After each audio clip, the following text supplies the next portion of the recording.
Salam saudara-saudara yang diberkati oleh Tuhan Yesus. Berjumpa kembali bersama dengan saya di channel ini. Apa kabar kita semua? Saya berdoa kabar kita selalu baik-baik saja. Amin. Saudara, Tuhan Yesus tidak ada duanya. Dia punya banyak gelar. Ada orang mengatakan dia itu adalah nabi dan juga rasul, dan juga dia disebut sebagai gembala, sebagai banyak lagi gelar-gelar yang diberikan baginya. Tetapi bagi kita, Yesus lebih dari segalanya. Dia adalah Tuhan dan dia adalah juru selamat itu sendiri. Saudara, berikut video kita akan tonton cuplikan yang sangat luar biasa yang membuat kita akan semakin teguh kepada Kristus Yesus Tuhan kita. Seperti apa cuplikan? Langsung kita simak cuplikan berikut ini. Halo? Ya, silakan Mbak. Ada yang mau ditanyakan Mbak? Ya Kak, aku kan aku cuma mau nanya ini aja Kak. Bagaimana pandangan Kakak lah sebagai seorang agama lain gitu yang tidak ya sama dengan Kristen, bagaimana pandangan Kakak tentang kami yang non Kristen gitu Kak? Itu aja sih Kak. Oke, ya. Kamu mute dulu ya, biar sayanya nggak ini. Iya Kak. Oke. Ya.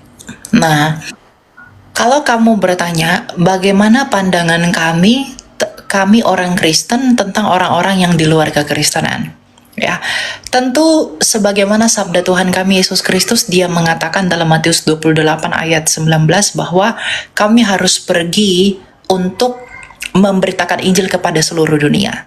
Ya, jadi seluruh dunia itu termasuk semua orang, ya. Kami mengasihi semua orang, untuk itulah kami menginjili. Kenapa kami menginjili? Kami tidak pernah memaksa orang untuk percaya kepada Yesus. Tetapi kami harus memberitakan kebenaran mengenai Kristus agar jiwanya diselamatkan. Ya, penginjilan kami dan iman kami kepada Kristus itu dilatar belakangi oleh apa? Oleh keselamatan yang akan kami peroleh dari dalam Dia, yang menjanjikan keselamatan itu. Nah, kami memandang orang yang di luar kekristenan adalah orang-orang yang dikasihi Allah, tetapi masih terhilang.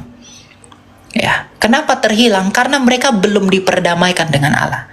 Percaya atau tidaknya kepada Kristus itu tentang pembenaran dan pengudusan. Ingat Mbak, kita masuk neraka itu bukan oleh karena tolak Yesus.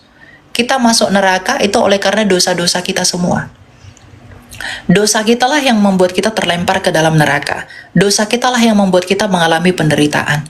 Nah, Tuhan Yesus datang ke dunia ini menggantikan kematian yang seharusnya kita terima, agar setiap orang yang percaya kepadanya tidak lagi mengalami kematian itu. Ya, jadi Tuhan Yesus itu menggantikan apa yang seharusnya kita terima, yaitu kematian kekal. Dan Tuhan Yesus tidak hanya menggantikan kita, tetapi dia mengalahkan kuasa kematian itu melalui kebangkitannya. Maka orang yang percaya kepada dia akan turut dibangkitkan sama seperti dia yang telah bangkit dan menang melawan kuasa kematian itu. Jadi kenapa sih Yesus harus mati? Ya, mungkin teman-teman muslim atau orang di luar Kristen akan bertanya-tanya, kenapa sih Tuhan itu harus mati, kok repot banget gitu ya? Karena Tuhan Yesus pernah berkata, akulah kebangkitan dan hidup. Kalau dia tidak mati, bagaimana mungkin dia membuktikan ucapannya bahwa dia adalah kebangkitan dan hidup? Ya, jadi karena Tuhan Yesus di dalam sejarah itu bangkit dan hidup kembali, maka kami tidak punya alasan untuk ragu kepada dia, bahwa dia akan melakukan hal yang sama kepada orang-orang yang percaya kepada dia. Ya, jadi kami itu memandang orang yang di luar Kristus itu adalah orang-orang yang terhilang. Nah, orang-orang yang terhilang, orang-orang yang tidak termasuk di dalam kawanan anak domba. Tapi bagaimanapun, sesuai sabda Tuhan kami Yesus Kristus, kami harus tetap mengasihi semua orang. Bahkan termasuk mbaknya nih sebagai muslim. Kak, saya berbicara begini, saya menginjili Anda. Saya sebagai Kristen, kamu sebagai muslim. Tapi itu haknya kamu mau percaya atau tidak. Kami tidak memaksa itu. Tapi dalam pandangan kami, kalaupun mbaknya menolak untuk percaya kepada Yesus, ya, mbaknya tidak akan punya alasan berkata bahwa aku belum mendengarkan kabar keselamatan itu. Dalam Roma 3:23. Ya, karena Anda sudah mendengarkan. Gitu. Jadi, kami memandang orang-orang yang di luar Kristen itu adalah orang-orang yang perlu dikasihani. Orang-orang yang dikasihani, dan kita perlu tolong mereka agar mereka diperdamaikan dengan Allah melalui satu-satunya jalan keselamatan. Kisah Rasul 4 ayat 12, yaitu Yesus Kristus sendiri. Karena tak satu pun yang bisa kalahkan kematian itu selain daripada Dia yang tidak berdosa, yaitu Yesus Kristus. Gitu. Ya, gitu, Mbak. Tapi karena kasih Ini karunia kan tadi Pak Allah bilang kan yang ada dalam Yesus, kan sudah dihentikan sama di sana. Yesus ya, kita semua udah mati ditentukan sama orang Yesus.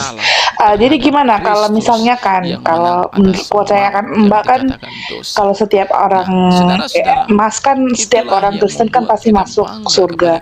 Jadi kalau misalnya kan yang belum percaya sama Kristen, misalnya kayak saya Muslim, itu kira-kira masuk surga juga atau ditebakkan di neraka akhirnya?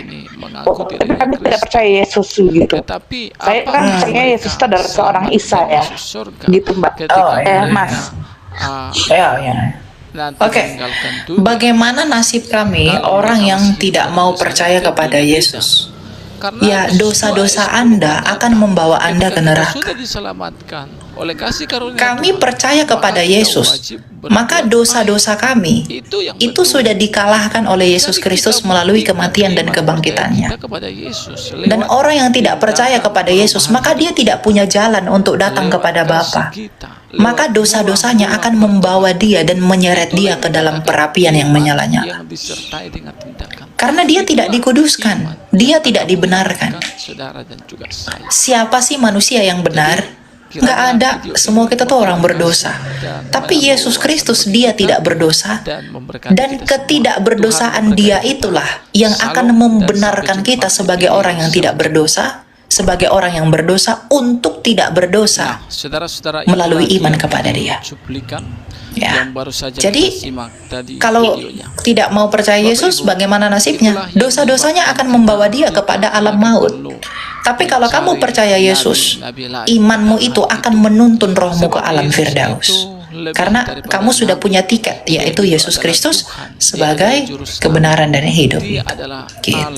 Yang memberikan jadi Kak, kalau misalnya ya kan gini, kita tuh jahat, suka berzina, suka mabuk-mabukan, suka menjahatin manusia lain.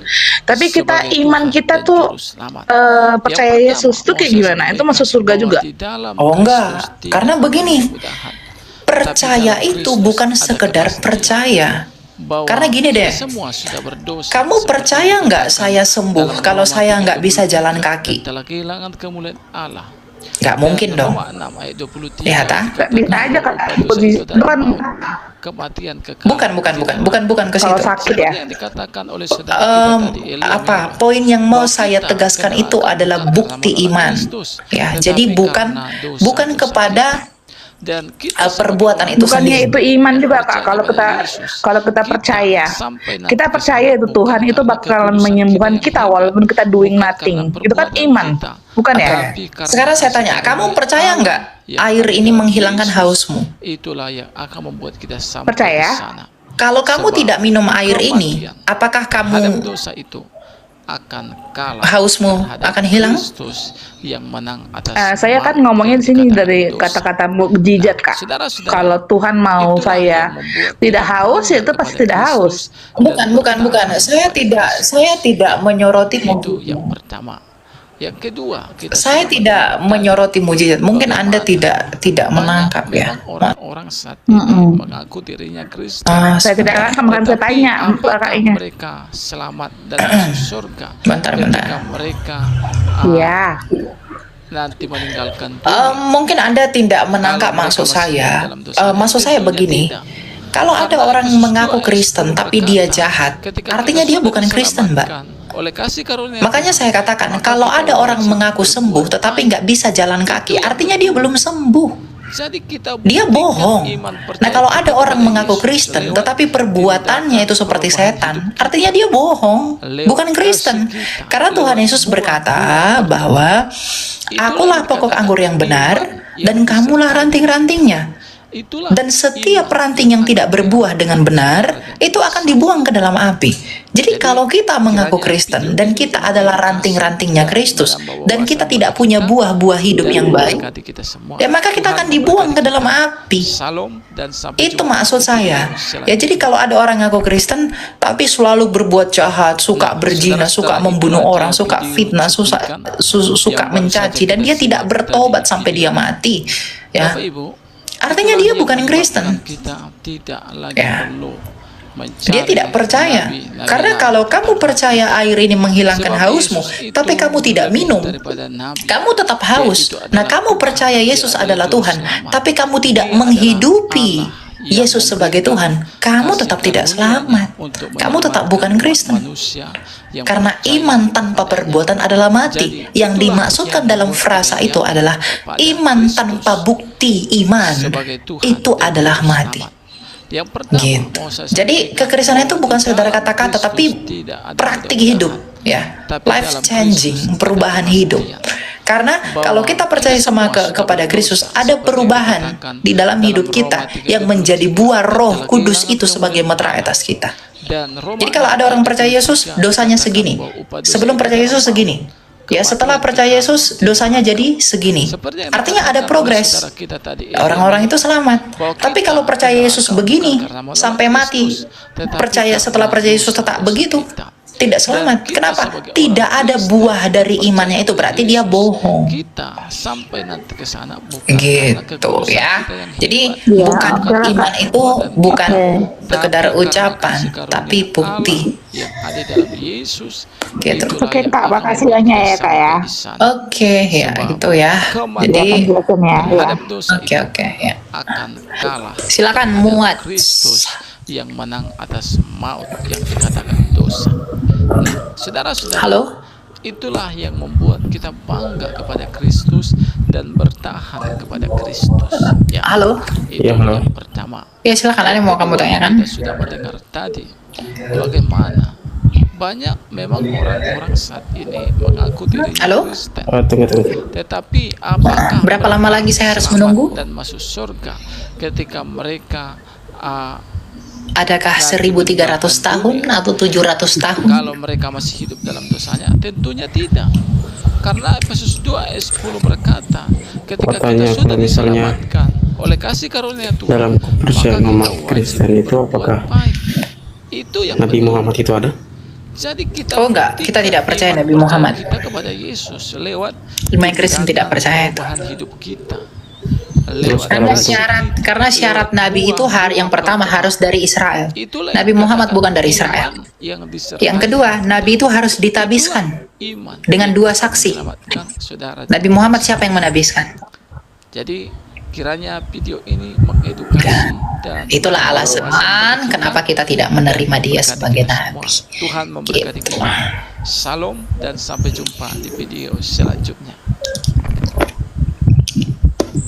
Nah, saudara-saudara, itulah dia video cuplikan yang baru saja kita simak. Terus kalau misalnya Nabi terakhir di Kristen itu ada?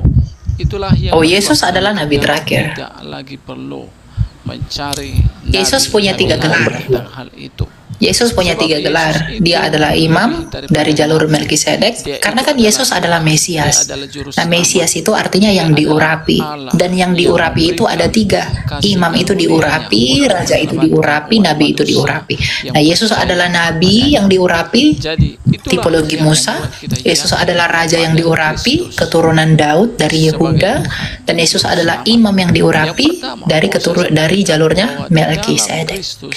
Gitu.